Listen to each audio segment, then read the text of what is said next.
యోహాను గారు రాసినటువంటి మొదటి పత్రిక 3వ అధ్యాయం 2-3 చూడండి ప్రియమైన దేవుని వలన. యోహాను గారు రాసినటువంటి మొదటి పత్రిక 3వ అధ్యాయం 2-3 ప్రియులారా, ఇప్పుడు మనము దేవుని పిల్లలమై ఉన్నాము. ఏదటమ్మా? మనం ఇక ఏమవుదుమో అది ఇంకా ప్రత్యక్షపరచబడలేదు, కానీ ఆయన ప్రత్యక్షమైనప్పుడు ఆయన ఉన్నట్లుగానే ఆయనను చూతుము గనుక ఆయనను పోలియుందుమని ఎరుగుదము. ఆయన యందు ఈ నిరీక్షణ పెట్టుకొనిన ప్రతి వాడును ఆయన పవిత్రుడై ఉన్నట్టు తన్ను పవిత్రునిగా చేసుకొను. యేసుక్రీస్తు ప్రభుల వారు పవిత్రుడుగా ఎలా ఉన్నాడు తన జీవితం అంతట్లో, మనము కూడా ఎలా ఉండాలంట? ఆయన పవిత్రుడిగా ఉన్నట్టు మనము కూడా పవిత్రంగా చేసుకోవాలట. యేసుక్రీస్తు ప్రభుల వారు నిలబడి, ఏమంటే 30 ఏళ్ళు అంటే 30 ఏళ్ళు అంటే ఇదిగో నా వయసు, అదో అన్నగారి వయసు మహా అయితే. ఈ 30 ఏళ్ళ ఈ యవనస్తుడు, వివాహం కాలేదు, ఈ యవనస్తుడు నిలబడి ఎలా మాట్లాడు తెలుసా? అందరి ముందు నిలబడి, నాలో పాపం ఉన్నదని మీలో ఎవడైనా పాపించగలడా? నాలో ఏమైనా ఫాల్ట్స్ ఉన్నాయి చెప్పగలరా మీరు ఎవరైనా? ఏమండి, ఒక యంగ్స్టర్, ఒక యువకుడికి ఇంతకంటే గొప్ప స్థితి ఇంకేముంటుంది ప్రేమ దేవుని వల్ల? ఒకసారి ఆలోచించండి. ఇంతకంటే గొప్ప స్వాస్థ్యము, ఇంతకంటే గొప్ప సంపద ఏముంటుంది? ఒక యువతికి, ఒక యువకుడికి ఏంటో తెలుసా? ఎక్కువగా ఇంపార్టెంట్ క్యారెక్టర్ ఇంపార్టెంట్. వాడికి అప్పుడు ఎంత డబ్బులు ఉన్నాయి ఇవేం చూడ్డు. శరీరపరంగా అయితే బలాన్ని చూస్తాడంతే, అని అతనికి ఉన్నటువంటి పెద్ద అసెట్ ఏంటో తెలుసా? అతని క్యారెక్టర్. నా కుమార్తె లేదా నా కుమారుడు 20 years కాలేజీకి వెళ్తుంది, ఎవ్వరి గురించి ఆలోచించదు. నా బిడ్డ మీద నాకు నమ్మకం, నా కొడుకుని మీద నాకు నమ్మకం. అంటే ఒక తండ్రి, ఒక తల్లి దేని విషయంలో ఎక్కువగా సంతోషపడతారో తెలుసా? పిల్లలకు ఉన్నటువంటి క్యారెక్టర్ మీద ఎక్కువగా సంతోషపడతారు. యేసుక్రీస్తు నిలబెట్టుకుంటున్నాడు ప్రేమ దేవుని వాళ్ళరా. ఏమంటున్నాడో తెలుసా? నాలో పాపం ఉన్నదని మీలో ఎవరైనా స్థాపించగలరా, నిరూపించగలరా? ఛాలెంజ్ చేస్తున్నాడు. ఒక యువకుడు నిలవబడి, నాలో ఏదైనా ఒక తప్పు ఉందేమో, బైబిల్లో ఒక మాట రాయబడి ఉంటుంది, ఏమంటో తెలుసా? యవనస్తుడు తప్పక నో నేను అలాంటి వాడిని కాదు, నాలా ఉండండి మీరు, నాలా ఉండడానికి ట్రై చేయండి మీరు అంటున్నాడు ప్రియమైన దేవుని. ఛాలెంజ్ చేస్తున్నాడు మనకందరికీ. ఈరోజు యంగ్స్టర్స్కి అందరికీ యేసుక్రీస్తు ప్రభువు చెబుతున్నది ఒకటే, యంగ్స్టర్స్కే కాదు మనకందరికి కూడా, నేను ఎలా పవిత్రంగా ఉన్నానో మీరు అలా పవిత్రంగా ఉండండి. ఆయనలా మారాలట, ఆయనలా మాట్లాడాలట ప్రేమ దేవుని వలన. ఓ రోజు ఆయన బైబిల్ ఎత్తుకొని ఇలా ఒక వాక్య భాగాన్ని చదివితే చుట్టూ ఉన్నటువంటి ప్రజలందరూ ఏమని మాట్లాడతారో తెలుసా? ఆయన దయగల మాటలకు ఆశ్చర్యపడి అంట. ఆయన దయగల మాటలకు ఆశ్చర్యపోయారట. ఆయన మాట ఎలా వస్తుందో తెలుసా? దయ కలిగి ఉంటుందట ప్రేమ దేవుని వల్ల, దయ కలిగి ఉంటుందట మాట. ఈరోజు నీ మాట, నా మాట ఎలా ఉంది? దయ కలిగి ఉందా మాట? ఎదుటి వారి మీద దయ పుట్టించేలా నీ మాట ఉండాలట ప్రేమ దేవుని వల్ల. దయ పుట్టించే మాట. నీ దయ వల్ల ఎదుటివాడు కరిగిపోవాలి. నీ దయ వల్ల, నీవు చూపించేటువంటి ఆ ప్రేమ వల్ల, నీ కరుణ వల్ల ఎదుటివాడు కరిగిపోవాలి, ఎదుటివాడు మారిపోవాలి. అలాంటిది నీ మాటలకు దేవుడు పవర్ ఇచ్చాడు ప్రేమ దేవుని వల్ల. దయగలిగిన మాటలు మనం సెట్ చేసుకోవాలి మన మాటలను. వ్యభిచారం ముందు పట్టబడిన స్త్రీని తీసుకొచ్చి ముందు పెట్టి శిక్షించయ్యానంటే చేతికి పని చెప్పటం లేదు, నోటితో పని చెప్తున్నాడు. ఎలా మాట్లాడుతున్నాడు తెలుసా? అమ్మా మా. ఏమండి, తన జీవితంలో ఎప్పుడు ఆ మాట ఆమె ఎవరి నోట తన గూర్చి వినిండదు. నిజమా కాదా? ఏమండి, ఒక వ్యభిచారం ముందు పట్టబడిన ఒక తప్పుడు స్త్రీని ఎలా మాట్లాడతామండి? ఒక తప్పుడు వ్యక్తిని ఎలా మాట్లాడతామండి? ఒరే అని మాట్లాడతాం. ఇంకా పరుష పదజాలంతో స్త్రీలను అయితే తప్పుడుగా మాట్లాడతారు ప్రేమ దేవుని వాళ్ళరా. యేసుక్రీస్తు ప్రభువు వారు అప్పటికే తన జీవితం చాలా పాపంలో కూరుకుపోయింది. ఆమెను చూడగానే జాలి వచ్చింది ప్రియమైన దేవుని వాళ్ళరా. ఆమెను చూడగానే కరుణ వచ్చింది. తన కరుణంతా కప్పేశాడు. ఇప్పుడు ఆమెను కాపాడింది ఎవరో తెలుసా? యేసుక్రీస్తు ప్రభువు వారి యొక్క తెలివి కాపాడింది, యేసుక్రీస్తు ప్రభువు యొక్క ప్రేమ కాపాడింది, యేసుక్రీస్తు ప్రభువు వారి యొక్క దయ కాపాడింది ప్రియమైన దేవుని వాళ్ళరా. రాళ్ళ నుంచి కాపాడింది, కానీ ఇప్పుడు పాపం నుంచి కాపాడడానికి యేసుక్రీస్తు ప్రభువు వారు ఒకే ఒక్క మాట మాట్లాడు, అమ్మా నువ్వు పాపము చెయ్యొద్దు. నేను నీకు శిక్ష విధింపను తల్లి. దయగలిగిన మాటలు. తప్పు చేసిన వారిని ఎప్పుడు ఎప్పుడు ఖండించండి, గద్దించండి, కానీ ప్రేమించి వాళ్ళను దగ్గర తీసుకునే ప్రయత్నం చేయండి. ప్రేమించి వాళ్ళకు దేవుడి మాటలు చెప్పే ప్రయత్నం చేయండి. తప్పును అసహించుకోండి, పాపాన్ని అసహించుకోండి, కానీ మనిషిని ఎప్పుడు మనము అసహించుకోవద్దు. ప్రేమైన దేవుని వల్ల దేవుడు మనకు నేర్పుతున్నది ఇది. యేసుక్రీస్తు ప్రభుల వారు మనకు నేర్పుతున్నది ఇది. మన ఇంటిలో వాళ్ళు, మన బంధువులు ఎవరైనా సరే తప్పుడుగా ఉంటున్నారా, తప్పుడు పనులు చేస్తున్నారా, తప్పుడు మాటలు మాట్లాడుతున్నారా, తప్పుడు ప్రవర్తనలు కలిగి ఉన్నారా, మంచి మనస్సు లేదా, వాళ్ళ గురించి చెడు సమాచారాన్ని నోట్లోంచి రానియకు. అవసరమైతే వాళ్ళ దగ్గరికి వెళ్ళి ప్రేమగా వారిని ఏం చేయాలో తెలుసా? గద్దించు. ప్రేమగా వారిని దగ్గర తీసుకుని నువ్వు చేస్తున్నది తప్పయ్యా అని చెప్పి చూడు ఒకసారి. కావాలంటే నీ ప్రేమే వారిని మార్చగలదు. యేసుక్రీస్తు ప్రభువారు ఈ లోకానికి వచ్చి గద్దింపు మాటలు ఎక్కువ చెప్పాడా, ప్రేమ కలిగిన మాటలు ఎప్పుడు చెప్పాడా? ఆయన బోధనెత్తి, ఆయన లేచి నిలవబడి బోధనెత్తితే, మాట్లాడడం మొదలు పెడితే ఎప్పుడు చూసినా ప్రియమైన దేవుని పిల్లలారా, ఎప్పుడు చూసినా ఆయన నోట దేవుని పిల్లలు మీరు, మిమ్మల్ని దేవుడు ప్రేమిస్తున్నాడు, దేవుని ప్రేమను తెలుసుకోండి, ఈ మాటలే ఎక్కువగా పలికాడు ప్రేమైన దేవుని వల్ల. ఇలాంటి బోధ, ఇలాంటి మాట మన నోట ఎప్పటికీ ఉండాలని దేవుడు కోరుకుంటున్నాడు. ఇంకా చూడండి ఆయన పరిచర్య విధానం ఎలా ఉందో చూడండి. క్రీస్తులా పరిచర్య, క్రీస్తులా మన పరిచర్య ఎలా సాగుతుందో ఒకసారి ఆలోచిద్దాం ప్రేమైన దేవుని వల్ల. మత్తయి రాసిన సువార్త 23వ అధ్యాయము, మత్తయి రాసిన సువార్త 23వ అధ్యాయము 11-12 వచనాలు చూడండి ప్రేమైన దేవుని వల్ల. మత్తయి రాసిన సువార్త 23వ అధ్యాయము. మీలో అందరికంటే గొప్పవాడు మీకు పరిచారకుడై ఉండవలెను. తన్ను తాను హెచ్చించుకొనువాడు తగ్గింపబడును, తన్ను తాను తగ్గించుకొనువాడు హెచ్చింపబడును. ఏమంటున్నాడమ్మా? మీలో అందరికంటే గొప్పవాడు మీకు ఎలా ఉండాలంట? పరిచారకుడుగా ఉండాలంట. యేసుక్రీస్తు ప్రభువు వారు ఒకానొక సమయంలో ఒక మాట మాట్లాడతారు. కుమారుడు ఈ భూమి మీదకి వచ్చింది పరిచారము చేయించుకున్నటకు రాలేదు, కానీ పరిచారము చేయుటకే వచ్చాడు. అండి యేసుక్రీస్తు ప్రభుల వారు పరిచారము చేయించుకునే, ఆయనతో పరిచారం చేయించుకునే వాళ్ళు ఎవరున్నారండి ఈ భూమి మీద? యేసుకు బాప్తిస్మిచ్చి యోహాను ఏం మాట మాట్లాడాడు? ఆయన చెప్పుల వార విప్పటానికి కూడా నేను పాత్రుడను కాదు అన్నాడు. ఆయన చెప్పులు విప్పటానికి కూడా మనం అర్హులం కాకపోతే, ఆయనకు పరిచర్య చేసే అర్హత మనకు లేకపోతే, ఆయనతో పరిచర్య చేయించుకునే, ఆయనతో పరిచారం చేయించుకునే అర్హత ఈ భూమి మీద ఎవరికి ఉంది ప్రియమైన దేవుని వల్ల? కానీ ఆయన అంటున్నాడు, నేను వచ్చింది దేనికోసమో తెలుసా? పరిచారం చేయడానికి. నేను వచ్చింది అధికారం చెలాయించడానికి కాదు, నేను వచ్చింది తీర్పు తెచ్చడానికి కాదు, నేను వచ్చింది దేనికోసమని తెలుసా? పరిచారము చేయటానికి. మరి నువ్వు, నేను వచ్చింది ఆయన ఎందుకోసం వచ్చాడో, నువ్వు నేను అందుకోసమే వచ్చా. ఆయన పరిచారం చేయటానికి సిద్ధపడుతున్నాడంటే మనందరం ఎక్కడ ఉండాలో తెలుసా? ఆయన పాదాలు పట్టుకొని మనము కూడా ఎలా ఉండాలో తెలుసా? పరిచారం చేయటానికి సిద్ధపడుతుండాలి. కానీ ఈరోజు మనం అందరం ఎలా మారిపోయామో తెలుసా? అధికారం అని, నాకు పరిచర్య చేయలేదని, నన్ను హెచ్చించలేదని, నన్ను గుర్తించలేదనే ఆలోచనలతో ఉండిపోతున్నాం ప్రేమైన దేవుని వల్లరా. కానీ యేసుక్రీస్తు ప్రభువు అంటాడు, మీలో ఎవరైనా గొప్పవాడిగా ఉండాలనుకుంటున్నాడా? నాకు ఆలోచన లేదు, కానీ ఒకవేళ మీలో ఉండాలనుకుంటే మీరు చేయాల్సింది ఒకే ఒకటి, ఏంటో తెలుసా? పరిచారం చేయండి.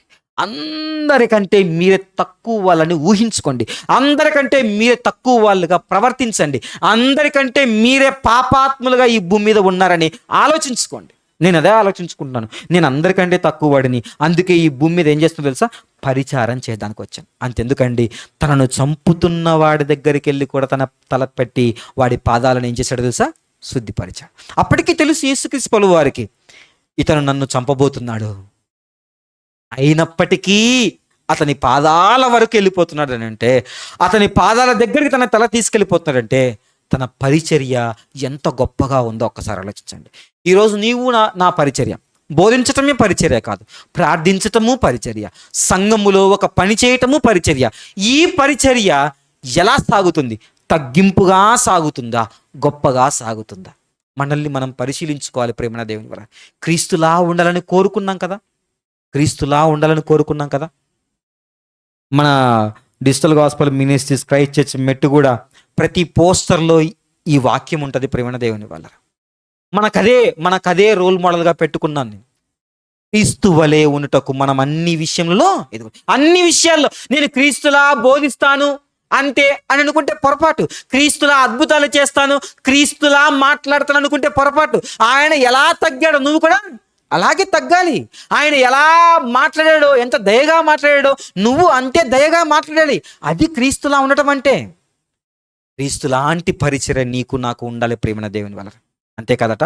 ఆయన పరిచర్య ఎప్పుడెప్పుడు ఎలా చేస్తున్నాడో చూడండి. లూకా రాసిన సువార్త 21వ అధ్యాయం 37వ వచనం చూడండి ప్రేమ దేవుని వల్లరా. లూకా రాసిన సువార్త 21వ అధ్యాయం 37వ వచనం ప్రేమ దేవుని వల్లరా. ఆయన ప్రతి దినము ప్రగటియందు దేవాలయములో బోధించుచు రాత్రివేళ ఒలీవ కొండకు వెళ్ళుచు కాలము గడుపుచుండెను. ఏంటమ్మా? ప్రతి దినం ఏం చేస్తాడంటమ్మా? దేవాలయంలోకి వెళ్ళుచు బోధించుచు ప్రతి దినము రాత్రివేళ ఒలీవ కొండకెళ్తూ ప్రార్థన చేస్తున్నాడట. పగలంతా బోధ, రాత్రంతా ఏంటంటమ్మా? ప్రార్థన. క్రీస్తు వలె అనుకున్నాం కదా. క్రీస్తు వలె పోన్లే, పగలంతా బోధ చేయడానికి నీకు అవకాశం లేకపోవచ్చు, రాత్రంతా ప్రార్థన చేసే అవకాశం నీకు ఒక్కరోజు దొరుకుతుందా లేదా? రాత్రి కొద్ది నిమిషాలైనా దేవుడి కోసం, పరిచర్య కోసం ప్రార్థించుకునే లక్షణం, ఆ హ్యాబిట్ నీలో నాలో ఉందా? ఒకసారి ఆలోచించండి. క్రీస్తు వలె అనుకున్నాం కదా. క్రీస్తు వలె. క్రికెట్ నేర్చుకునే వ్యక్తి రోల్ మోడల్గా ఒక వ్యక్తిని పెట్టుకుంటాడు. ఆయనలా బ్యాటింగ్ చేయాలనుకుంటాడు, ఆయనలా ఆడాలనుకుంటాడు, ఆయనలా నేను ఎక్సర్సైజ్ చేయాలి, ఆయన ఏం తింటాడో నేను అదే తినాలి, ఆయన ఎలా తన యొక్క ఫిట్నెస్ని ఫాలో అవుతాడో నేను అదే ఫాలో అవ్వాలి. ప్రతి విషయంలో ఆలోచిస్తాడు కదా. మరి నువ్వు క్రైస్తవుణ్ణి, విశ్వాసిని, నేను క్రీస్తును పోలి నడుచుకునే వాళ్ళంగా మేమందరం ఉన్నాము అని చెప్పుకున్నావు కదా, ఒక తీర్మానం చేసుకున్నావు కదా. మరి ఆ తీర్మానం చేసుకున్నప్పుడు ఆయన లాంటి ప్రార్థన నీలో ఉందా? ఆయన లాంటి ప్రార్థనా జీవితం నీకుందా? ఆలోచించండి ప్రేమ దేవుని వల్ల. ఏమండి, యేసుక్రీస్తు ప్రభుల వారి యొక్క ప్రార్థనా జీవితం ఎలా ఉంటుందో తెలుసా? పరిచర్యకు వెళ్ళే ముందు ఆయన ఎప్పుడూ ప్రార్థన చేసేవాడు. అందరి ముందు కాదు. ఇప్పుడు వాక్యం చెప్తున్నాం కాబట్టి ఒక 5 నిమిషాలు తలలు దించండి ప్రార్థన చేసుకుందాం అన్నట్టుగా కాదు. ఈరోజు వాక్యం చెప్తున్నాడు, ఈ రోజంతా బోధిస్తున్నాడు అని అంటే ముందు రోజు రాత్రంతా ఏం చేసేవాడు? ప్రార్థన చేసేవాడు. ఏమండి, ఓ రోజు రేపు ఉదయాన్నే శిష్యుల్ని ఏర్పాటు చేసుకోవాలి, 12 మంది శిష్యుల్ని ఏర్పాటు చేసుకోవాలి. ఆ రోజు ఏం చేశాడు తెలుసా?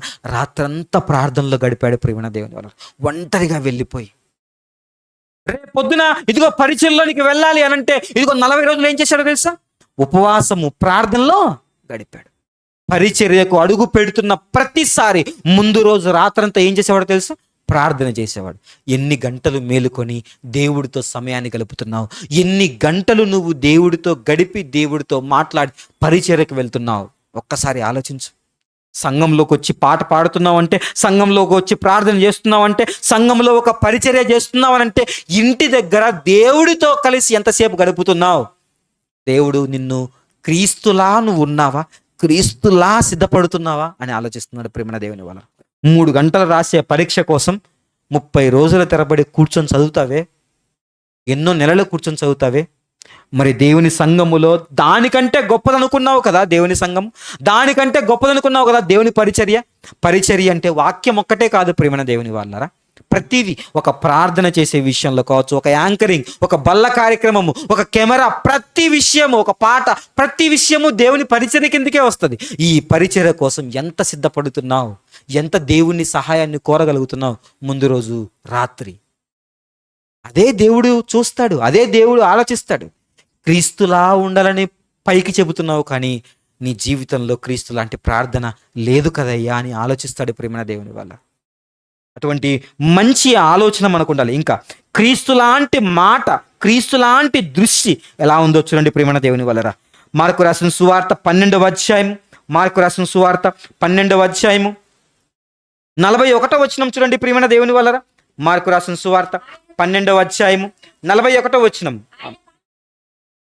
యేసుక్రీస్తు ప్రభుల వారు కానుక పెట్టె ఎదుట కూర్చుండి జన సమూహము ఆ కానుక పెట్టెలో డబ్బులు వేయుట చూచుచుండెను. ధనవంతులైన వారు అనేకులు అందులో విశేషముగా సొమ్ము వేయిచుండరి. ఏమండి, ఎవరైనా ఇప్పుడు కానుక పెట్టెలో కానుకలు వేస్తున్నారు అనుకోండి, నేను ఇలాగే చూస్తున్నాను అనుకోండి, చూసే వాళ్ళకి ఎలా ఉంటుంది? ఒకసారి ఆలోచించండి. చూసే వాళ్ళకి ఎలా ఉంటుంది? ఎంతెంత వేస్తున్నాడో గమనిస్తున్నాడా అని ఆలోచించుకుంటారు కదా. ఏమో డబ్బు అంటే ఎంత ఇంట్రెస్టో, ఎప్పుడు చూసినా కానుక పెట్టే వైపే మన దృష్టి ఉంది అనుకోండి, ఏమని ఆలోచిస్తుంది?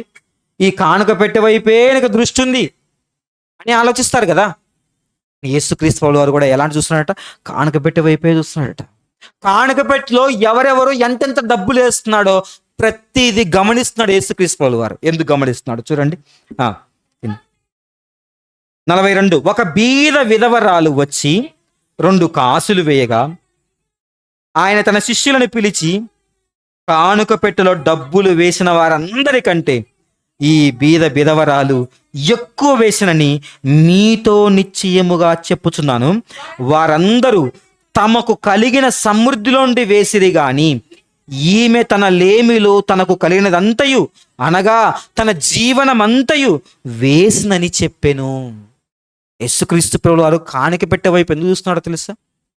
ఎవరెవరు కానుక వేస్తున్నారో, ఎవరెవరు జీవితాన్ని ఇస్తున్నారని గమనిస్తున్నాడు ప్రియమైన దేవుని వల్ల. ఆయన దృష్టి వేస్తున్న డబ్బుల వైపు లేదు. ఆయన దృష్టి ఎంత అమౌంట్ వేస్తున్నారు, ఎంత వెయిట్ వేస్తున్నారని చూడడం లేదు ప్రియమైన దేవుని వాళ్ళరా. ఎలాంటి స్థితిలో ఉండి దేవునికి తన యొక్క అర్పణ చెల్లిస్తున్నారని ఆలోచిస్తా ఉన్నాడు. నా దృష్టి ఎలా ఉండదో తెలుసా?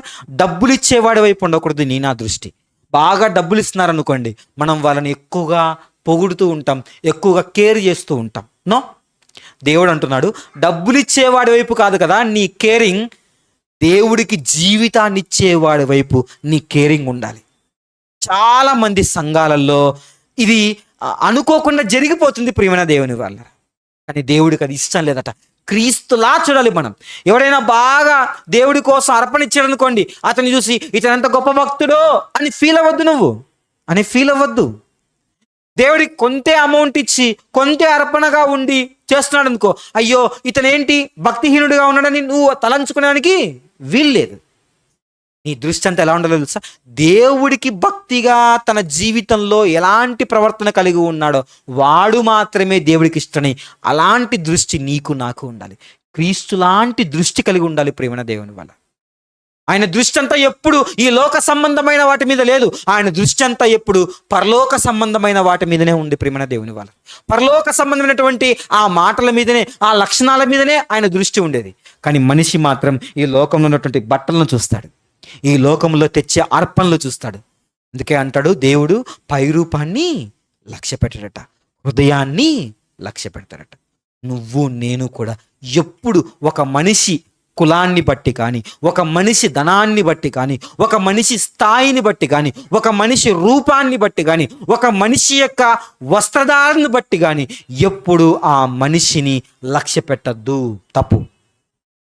అతని యొక్క గుణాన్ని బట్టి, అతని మాటను బట్టి, అతని ఆలోచనను బట్టి, అతని భక్తిని బట్టి మాత్రమే అతనిని లక్ష్య పెట్టే వాళ్ళంగా నువ్వు నేను ఉండాలి. ఈ థింకింగ్ మారిపోవాలి ప్రియమైన దేవుని వాళ్ళరా. మనం అందరం మనలో ఈ థింకింగ్ ఎప్పుడైతే పోతుందో క్రీస్తు లాంటి థింకింగ్ మనకు ఉంటుంది. క్రీస్తు లాంటి థింకింగ్ మనకు ఉంటుంది. ఎప్పుడు ఆయన గొప్ప వాళ్ళతో పాలు పంపులు పొందడానికి ఇష్టపడలేదు, గొప్ప వాళ్ళతో పాలు పంపులు పొందడానికి ఇష్టపడలేదు. ఆయనకు పెద్ద పెద్దవి సిద్ధపరచాలనుకున్నారు. ఈ భూమి మీద ఉన్నప్పుడే ఆయన కిరీటం పెట్టాలనుకున్నారు. కానీ ఎప్పుడు ఆయన గొప్ప వాటిని కోరుకోలేదు. ఎప్పుడు తగ్గు వాటి యందు మాత్రమే ఆసక్తి కలిగి ఉన్నాడు. అలాంటి ఇంట్రెస్ట్, అలాంటి దృష్టికోణం, అలాంటి క్రైస్తవునికి కలిగినటువంటి, క్రీస్తు కలిగినటువంటి దృష్టికోణం నీకు నాకు ఉండాలని దేవుడు కోరుతున్నాడు. చివరిగా ఆయన తన లైఫ్ అంతా ఒక విషయంపై ఎక్కువగా కేంద్రీకరించాడు. అదేంటో చూద్దామా? హెబ్రీయులకు రాసిన పత్రిక 5వ అధ్యాయం, హెబ్రీయులకు రాసిన పత్రిక 5వ అధ్యాయం 7వ వచనం చూడండి ప్రియమైన దేవుని వాళ్ళరా. 7వ వచనం ఏంటంటమ్మా? ఎవరు శరీరధారిగా ఉన్న దినములలో, యేసుక్రీస్తు ప్రభుల వారు శరీరధారిగా ఉన్న దినములలో మహారోదనముతోను కన్నీళ్లతోను తన్ను మరణము నుండి రక్షింపగల వానికి ప్రార్థనలను యాచనలను సమర్పించి భయభక్తులు కలిగి ఉన్నందున ఆయన అంగీకరింపబడెను. యేసుక్రీస్తు ప్రభుల వారు శరీరధారిగా ఉన్న దినములలో అని రాయబడింది. అంటే దాని అర్థం చాలా మంది ఎలా పొరపాటుగా చేసుకున్నారంటే, యేసుక్రీస్తు పరిచర్యకు స్టార్ట్ అయిన దగ్గర నుంచి ఆ 3.5 సంవత్సరములు ఎంత కన్నీళ్లతో, ఎంత ప్రార్థనతో, ఎంత భయభక్తులతో గడిపాడో అనుకున్నారు చాలామంది. నో, ఆయన శరీరధారిగా ఉన్న ప్రతి దినము, అంటే తన పుట్టుక నుంచి చనిపోయేంత వరకు 33.5 సంవత్సరాలు ఆయన లైఫ్ స్టైల్ ఏంటో తెలుసా? ఎక్కువగా ఏం చేశాడంటమ్మా? మహారోదనమట, కన్నీళ్ళట, ప్రార్థనట, యాచనట, భయము, భక్తి ఉన్నాయట ఆయనకి. తన లైఫ్ మొత్తం, లైఫ్ లాంగ్ ఆయన పాటించింది, తన లైఫ్ లాంగ్ ఆయన సెక్యూర్ చేసుకుంది, తన లైఫ్ స్టైల్లో ఒక భాగం చేసుకుంది. ఏంటో తెలుసా? ప్రేయర్ లైఫ్, నీటి ప్రార్థన, రోదనం చేసే ప్రార్థన, భయభక్తులు కలిగినటువంటి ప్రార్థన, ఇవన్నీ ఉన్నాయట ప్రేమ దేవుని వల్ల ఆయన లైఫ్లో. అందుకు ఆయన ఏం చేయబడ్డాడట? అంగీకరింపబడ్డాడట. యేసుక్రీస్తే తండ్రి చేత అంగీకరింపబడటానికి ఇలాంటి లైఫ్ స్టైల్ కలిగి ఉంటే, మరి నువ్వు నేను పరలోకములో అంగీకరించబడాలంటే ఎలాంటి లైఫ్ స్టైల్ కలిగి ఉండాలి? ఒకసారి ఆలోచించండి. క్రీస్తు వలే రోదన, క్రీస్తు వలే ప్రార్థన, క్రీస్తు వలే భయము, భక్తి, క్రీస్తు వలే కన్నీటి ప్రార్థన, క్రీస్తు వలే యాచన మనం చేయాలి ప్రేమ దేవుని వాళ్ళ. అలా ఉన్నప్పుడే క్రీస్తు వలె మనం ఏం చేయబడతాం తెలుసా? అంగీకరింపబడతాం. అంతవరకు మనకు పరలోకములో ఛాన్స్ లేదు ప్రేమ దేవుని వాళ్ళరా. కొంత పని చేసి, కొంత ప్రార్థన చేసి, కొంత సమయం దేవుడితో గడిపి ఇక నాకు పరలోకం వచ్చేస్తుంది, అబ్బో చనిపోతే నేను పరలోకానికి వెళ్ళిపోతాను అని అనుకొని భ్రమపడద్దు. ఎప్పటికీ క్రీస్తులా నువ్వు ప్రార్థన చెయ్యాలి, క్రీస్తు లాంటి లైఫ్ స్టైల్ నువ్వు కలిగి ఉండాలి. అప్పుడే నువ్వు పరలోకానికి అంగీకరింపబడతావు. ఇంకా ఏం చేస్తామో తెలుసా? మనల్ని ఏం చేయమన్నాడో తెలుసా? యేసుక్రీస్తు ప్రభుల వారి వైపు మాత్రమే చూచుచు మీ విశ్వాసాన్ని ముందుకు కొనసాగించమన్నాడు. ఇదే 12వ అధ్యాయము 2వ వచనం చూడండి ప్రియమైన దేవుని వాళ్ళరా. హెబ్రీయులకు రాసిన పత్రిక 12వ అధ్యాయము 2వ వచనం.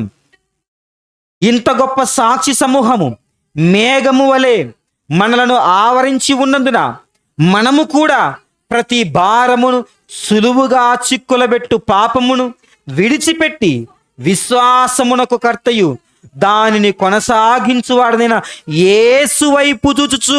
నీ టార్గెట్ ఎవరమ్మా? నీ టార్గెట్ ఎవరు? యేసుక్రీస్తు వైపు మాత్రమే చూడు.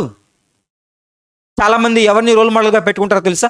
బాగా పాటలు పాడుతున్న అక్క, ఆ అక్కని రోల్ మోడల్గా పెట్టుకుంటారు. బాగా మెసేజ్ చెప్తున్నట్టు అన్ననే రోల్ మోడల్గా పెట్టుకుంటారు. ఏమండి, దేవుడు అంటున్నాడు, మీరు ఎవరిని రోల్ మోడల్గా పెట్టుకోవాలో తెలుసా? ఎవరి వైపు చూడాలో తెలుసా? ప్రవక్తలు, తర్వాత పెద్ద పెద్దలు, వీళ్ళందరికంటే ఎవరు తెలుసా నీకు అల్టిమేట్ గోల్? యేసుక్రీస్తు ప్రభుల వారి ప్రేమ దేవుని వల్ల. అంతకు ముందు ఏం మాట రాయబడిందో తెలుసా? ఇంత గొప్ప సాక్షి సమూహం మనలను మేఘం వలె ఆవరించినను. అంటే మన కళ్ళన్ని కప్పేసినా, మన కళ్ళకు ఎవరూ కనపడకుండా ఓన్లీ పేతురు గారు, తర్వాత నోవహు, అబ్రహాము, ఇస్సాకు, వీళ్ళు మాత్రమే కనబడుతున్నారు కదా. వీళ్ళంతా మేఘాల్లాగా ఉన్నారు కదా. అయినా నువ్వేం చేయాలో తెలుసా? ఆ మేఘాలను ఇలా ఇలా అనుకొని ఎవరి వైపు చూడాలంట? యేసుక్రీస్తు వైపు చూడాలట. నీ టార్గెట్, నీ రోల్ మోడల్, నీ గమ్యము, నువ్వు ఎవరిని పోలి నడుచుకోవాలనుకుంటున్నావు, నీ ఇన్స్పిరేషన్, నీ motivation, everything you have to be like Jesus. నువ్వు యేసుక్రీస్తుని ఇలా చూస్తూ అలా ముందుకు కొనసాగించాలంట. ఆయన ఏం చేశారంట? సిలువను సహించారట. అవమానాన్ని ఏం చేశారంట? నిర్లక్ష్య పెట్టాడట. నీ లైఫ్ స్టైల్ ఎలా ఉంటుందో తెలుసా? అవమానిస్తే ఎవరైనా నిర్లక్ష్య పెట్టు, లైట్ తీసుకో, నిర్లక్ష్య పెట్టు, డోంట్ కేర్ చేయొద్దు. అసలు కేర్ చేయొద్దు, వాళ్ళ యొక్క అవమానాన్ని కేర్ చేయొద్దు. జస్ట్ అలా మనసుకు తీసుకోవద్దు, ఆలోచించు, వారి గురించి ప్రార్థించు. కుదిరితే అక్కడి నుంచి అలా సైలెంట్గా తలదించుకొని వెళ్ళిపో. అవమానాన్ని నిర్లక్ష్యం చేయి. యేసుక్రీస్తు ప్రభువు వారి యొక్క లైఫ్ స్టైల్, ఆయన ఎవరైనా తిడితే ఎలా ఉంటాడో తెలుసు? ఆయన అవునా, గాడ్ బ్లెస్ యూ అని వెళ్ళిపోతాడు అక్కడి నుంచి. మనల్ని ఎవరైనా కోపంగా చూస్తే కానీ, కోపంగా చూస్తేనే మన యొక్క లైఫ్ స్టైల్ మారిపోతుంది. మనల్ని ఎవరైనా ఒక మాట అంటేనే కానీ మన యొక్క స్థితి ఏమాత్రం ఉండదు ప్రియమైన దేవుని వల్ల, ఏమాత్రం సరిగా ఉండదు. నీ సంగతి చూస్తా తర్వాత ఇప్పుడు చర్చికి వెళ్తున్నా, తర్వాత వస్తాను ఈ సంగతి అని చెప్తాము. కానీ యేసుక్రీస్తు వారు ఆయన ప్రతిదినము దేవాలయానికి పోతున్నాడట. ప్రతిదినం ఎలా ఉంటాడో తెలుసా? ఆయన ఎవరైనా ఒక మాట అంటే, వీడు తాగుబోతుర్రా, వీడు తిండిపోతు, వీడు దయ్యం పట్టినవాడు, వీడు నజరేతు నుంచి వచ్చినవాడు కదా, వీడు వడ్లవాణి కుమారుడు కాడా, ఇన్ని మాటలు మాట్లాడినా ఎలా ఉంటాడో తెలుసా? సైలెంట్గా ఉండి దేవుడు మిమ్మల్ని దీవించును గాక. అందుకే అంటాడు, మీ శత్రువులను ఏం చేయాలంట? మీరు దీవించండి, మిమ్ము హింసించు వారి కొరకు ప్రార్థన చేయండి. ఆయన లైఫ్ స్టైల్ ఇది. ప్రియమైన దేవుని వాళ్ళారా, నువ్వు యేసుక్రీస్తులా మారాలనుకుంటే, నువ్వు యేసుక్రీస్తు వలె ఎదగాలనుకుంటే, ఆయన ఎలా నిర్లక్ష్య పెడతాడో అలా నిర్లక్ష్య పెట్టు నువ్వు. అప్పుడు నువ్వు ఒక స్థానములో ఉండగలుగుతావు అని చెబుతున్నాడు ప్రియమైన దేవుని వాళ్ళారా. ఇక చివరిగా ఆయన ఎలా ప్రాణం పెట్టాడో మనము కూడా అలాగే ప్రాణం పెట్టాలి. అందుకే అంటాడు యోహాను గారు, ఇదిగో యేసుక్రీస్తు ప్రభుల వారు తన సహోదరుల నిమిత్తం ప్రాణం పెట్టను గనుక మీరును మనమును మన సహోదరుల నిమిత్తం ప్రాణము పెట్టబద్దులమై ఉన్నాం. ఆయన లైఫ్ స్టైల్ అది. ఆయన తన సహోదరుల కోసం అవసరమైతే ఏమేస్తాడో తెలుసా? ప్రాణం ఇచ్చేస్తాడు, ప్రాణం ఇచ్చేస్తాడు. నువ్వేం చేయాలి? నువ్వు కూడా అవసరమైతే ప్రాణం ఇచ్చేయి. నువ్వు కోల్పో వాళ్ళ కోసం. అవసరమైతే యేసుక్రీస్తు ప్రభుల వారిని అనుసరిస్తున్న నువ్వు ఇలాంటి లైఫ్ స్టైల్ కలిగి ఉండాలి. అందుకే చివరిగా ఒక చక్కని మాట చూసుకుందామండి. పేతురు గారు రాసినటువంటి మొదటి పత్రిక, పేతురు గారు రాసినటువంటి మొదటి పత్రిక 2వ అధ్యాయము 21వ వచనం చూడండి ప్రియమైన దేవుని వాళ్ళరా. పేతురు గారు రాసినటువంటి మొదటి పత్రిక 2వ అధ్యాయం 21వ వచనం. క్రీస్తు కూడా మీ కొరకు బాధపడి మీరు తన అడుగు జాడల యందు నడుచుకున్నట్లు మీకు మాదిరి ఉంచిపోయెను. ఆయన పాపము చేయలేదు, ఆయన నోట ఏ కపటమును లేదు, ఆయన దూషింపలేదు, ఆయన శ్రమ పట్టబడి బెదిరింపక న్యాయముగా తీర్పు తీర్చు దేవునికి తన్ను తాను అప్పగించుకొనెను. ఏదంటమ్మా? యేసుక్రీస్తు ప్రభుల వారు ఆయన అడుగులేసుకొని నడవటానికి ఆయన కొన్ని ఫుట్ స్టెప్స్ వదిలిపోయాడట. ఇక్కడ ఎలాంటి ఫుట్ స్టెప్తో తెలుసా? ఆయన నోట ఏ కపటము, నువ్వు మాట్లాడితే కపటం కలిగే మాట నీ నోట ఉండద్దు. నువ్వు ఎవరితో మాట్లాడు. ఈ రోజు నుంచి మనం అలవాటు చేసుకుందాం ప్రేమ దేవుని వల్ల. లోపల ఒక మాట పెట్టుకొని బయటకు ఇంకొక కపటపు మాట వద్దు. ఎదుటి వారిని మోసపుచ్చే మాట వద్దు. మనకి ఎదుటి వారిని కించపరిచి, వారిని అవమానపరిచే, వారిని తగ్గించేటువంటి మాట మనకు వద్దు. ఆయన నోట ఏ కపటము, ఆయన మాట్లాడితే యథార్థంగా ఉంటుందట ప్రియమైన దేవుని వల్ల. మరి నువ్వు మాట్లాడితే, నువ్వు కోరితే, నువ్వు ఎవరితోనన్నా ఒక సంభాషణ జరిపితే అందులో ఎన్ని విషయాలు నీ మనసులో కొన్ని దాచుకొని కొన్ని కపటపు మాట్లాడుతున్నావు వాళ్ళతో ఒక్కసారి ఆలోచించు. అంతే కదట. ఆయన దూషింపబడి బదులు దూషింపలేదట. ఆయన శ్రమ పట్టబడి బెదిరింపక న్యాయముగా తీర్పు తెచ్చి దేవుడికి తాను.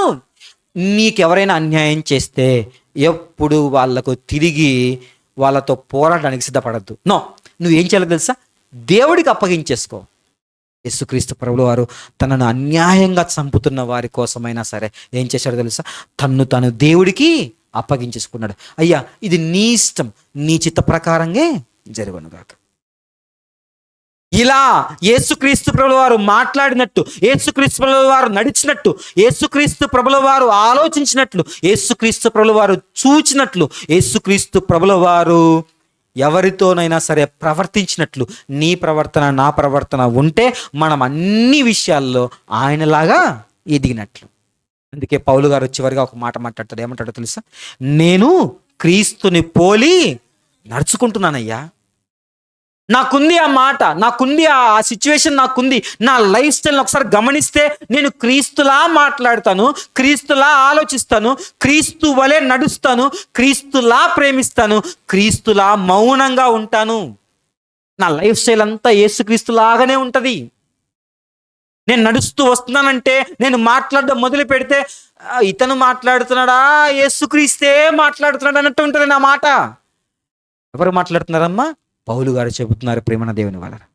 ఎవరికి ఆయన అన్న మాట గల్తీయులకు రాసిన పత్రిక 2వ అధ్యాయము, గల్తీయులకు రాసిన పత్రిక 2వ అధ్యాయము 2వ అధ్యాయం 20వ వచనం చూడండి ప్రియమైన దేవుని వాళ్ళరా. 20వ వచనం, నేను క్రీస్తుతో కూడా సిలువ వేయబడి ఉన్నాను, ఇకను జీవించువాడను నేను కాదు, క్రీస్తే నా యందు జీవించుచున్నాను. క్రీస్తే నా యందు జీవిస్తున్నాడు అని మాట్లాడుతున్నాడు. అంటే ఆయన ఎవరిని పోలి నడుచుకున్నాడు? తన జీవితం అంతా యేసుక్రీస్తును పోలి నడుచుకోవటం ప్రాక్టీస్ చేశాడు. ఏమండి, ఆయన ఎవరమ్మా? పౌలు గారు మారటానికి ముందెవరు? ఒక దూషకుడు. అంటే బాగా తిట్లొచ్చు ఆయనకి. ఒక నరహంతకుడు ఆయన కత్తి ఒక్కసారి వాడడం మొదలు పెడితే ఎన్నో తలకాయలు ఎగిరిపోయేవి. ఆయన దూషించేవాడు, ఆయన ద్వేషించేవాడు, ఆయన హింసించేవాడు, ఆయన నరహంతకుడు. అంత దుర్భర స్థితి నుంచి ఎలా మారిపోయాడో తెలుసా? ఇప్పుడు క్రీస్తులా మారిపోయాడట. ఇప్పుడు ఎలా మారిపోతుందో తెలుసా? దేవుని కోసం దూషింపబడుతున్నాడట, దేవుడి కోసం ద్వేషింపబడుతున్నాడట, దేవుడిలా మారిపోయాడట. దేవుడి కోసము క్రీస్తు వలె తన్ను తాను అప్పగించేసుకున్నాడట.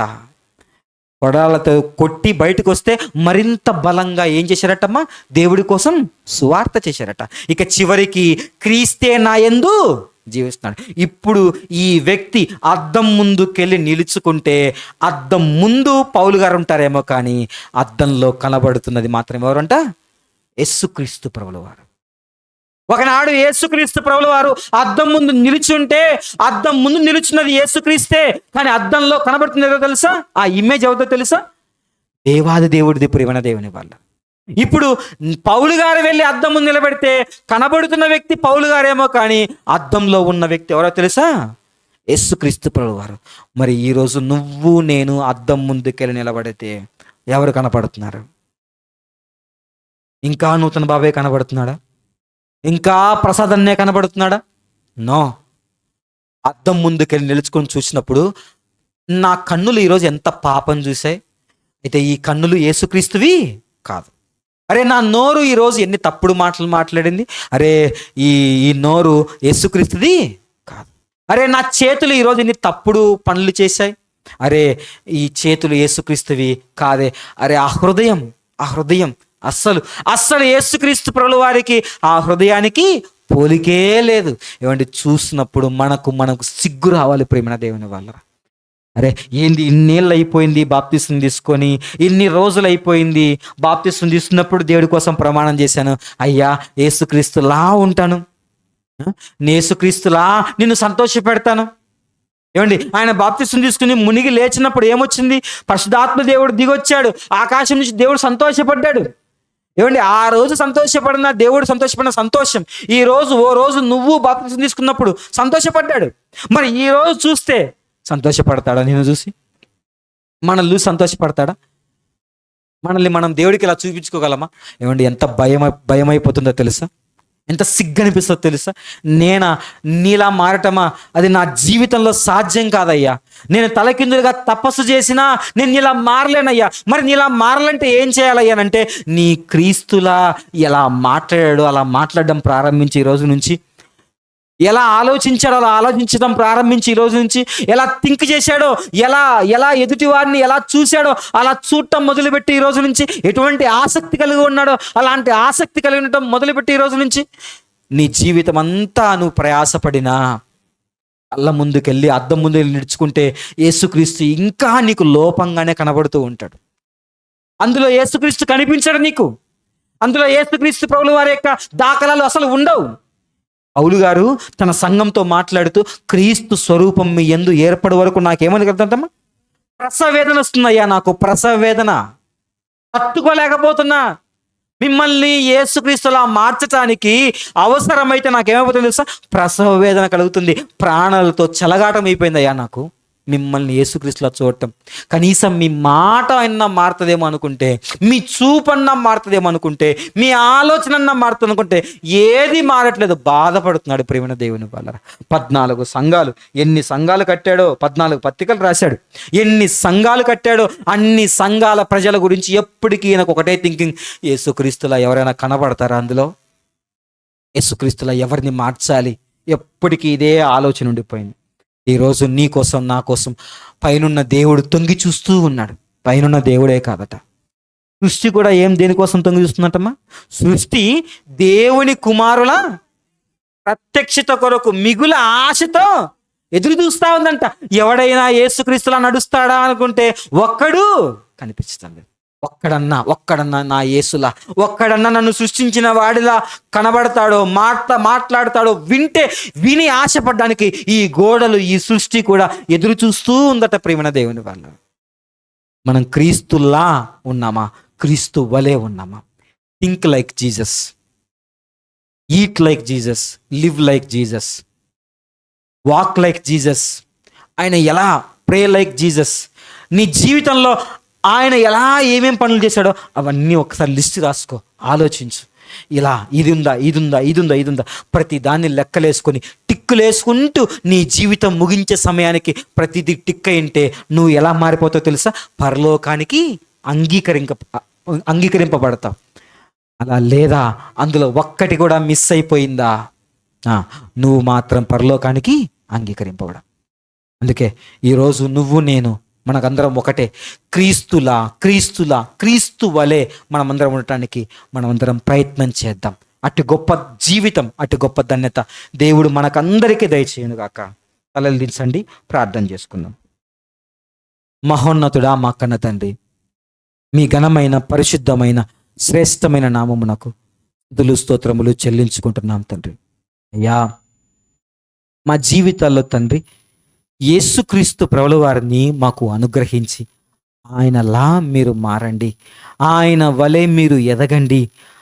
ఆయన వలె మీరు ఎప్పుడు ఎదుగుతారో ఆయనలా మీరు ఎప్పుడు మారిపోతారో, మీరందరూ నాకు కుమారులుగా ఉంటారు అని మీరు సెలవిచ్చారు తండ్రి. మాకంటూ ఒక మార్గదర్శిని, మాకంటూ ఒక రోల్ మోడల్ని మా కళ్ళ ముందు పెట్టారు. యేసుక్రీస్తు ప్రభుల వారిని స్వీకరించి క్రైస్తవులముగా పిలువబడుతున్న మేము ఆయన లాంటి ప్రవర్తన మాలో లేకపోవటం నిజంగానైనా సిగ్గుతో తలదించుకుంటున్నాం తండ్రి. ఆయన లాంటి చూపు, ఆయన లాంటి ఆలోచన, ఆయన లాంటి మాట, ఆయన లాంటి ప్రవర్తన, ఆయన లాంటి పవిత్రత మా అందరిలో రావటానికి తండ్రి ఇక నుంచి మరింత ఆసక్తితో తండ్రి మీ కుమారుణ్ణి అనుసరించే చక్కని భాగ్యాన్ని మా అందరికీ ప్రసాదిస్తారని ప్రాధేయపడుతూ, తదుపరి జరగబోతున్నటువంటి బల్ల కార్యక్రమం ముందు మీరే తోడుగా నీడగా ఉండి నడిపిస్తారని ప్రాధేయపడుతూ, యేసుక్రీస్తు ప్రభుల వారి యొక్క ఉన్నతమైన నామమున ఈ ప్రార్థనకి వేడుకుంటూ సమర్పిస్తున్నాం తండ్రి. ఆమేన్. అందరికీ వందనాలు.